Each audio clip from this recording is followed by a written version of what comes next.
Tonight, we report from the heart of London, where the world's attention is fixed on Buckingham Palace, a place usually symbolizing tradition, strength, and continuity. But today, it stands cloaked in sorrow. A heartbreaking royal tragedy has shaken Britain and rippled across the globe.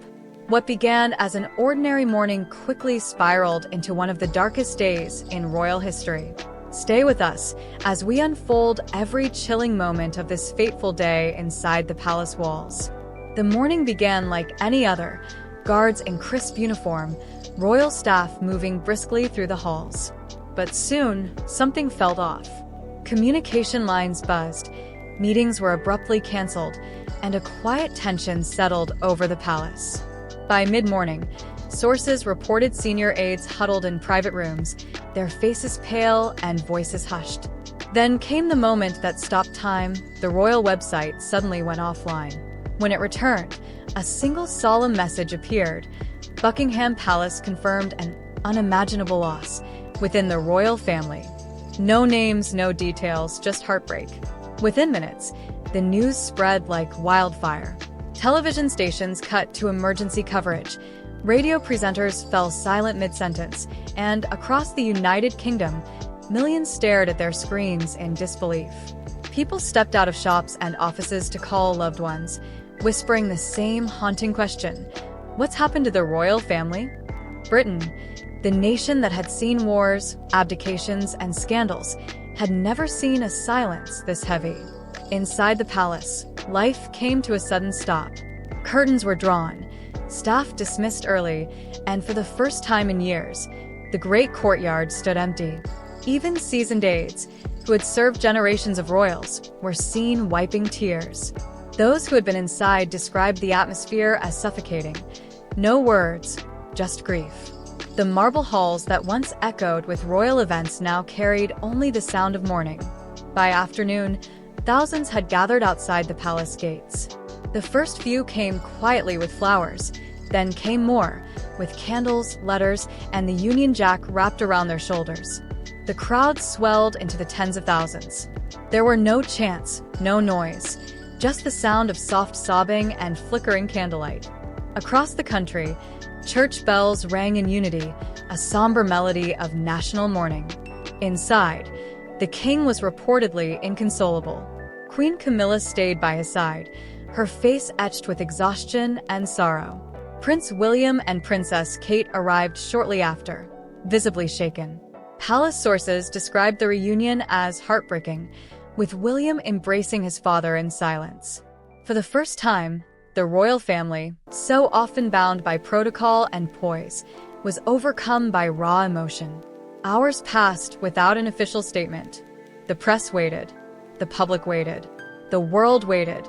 And then, late that evening, the palace confirmed that King Charles would address the nation.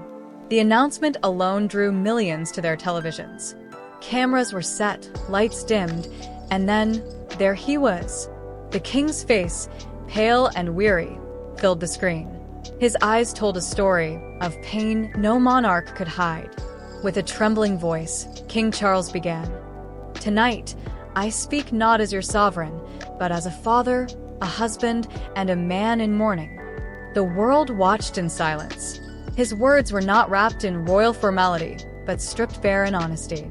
He paused often, holding back tears, and then uttered the line that echoed across continents: "We are all, in the end, human." It was the moment the monarchy's centuries-old walls of ceremony crumbled, and a grieving man stood before his people. Shortly after the broadcast, Prince William released a written statement thanking the public for their compassion. He admitted that the loss had torn through the family in ways we could never prepare for. Sources close to the prince revealed that he was determined to shield his children, Prince George, Princess Charlotte, and Prince Louis, from the media storm. It was a moment that showed the heir to the throne as both future monarch and protective father. As speculation grew, palace officials clarified that this loss had nothing to do with politics, scandal, or controversy.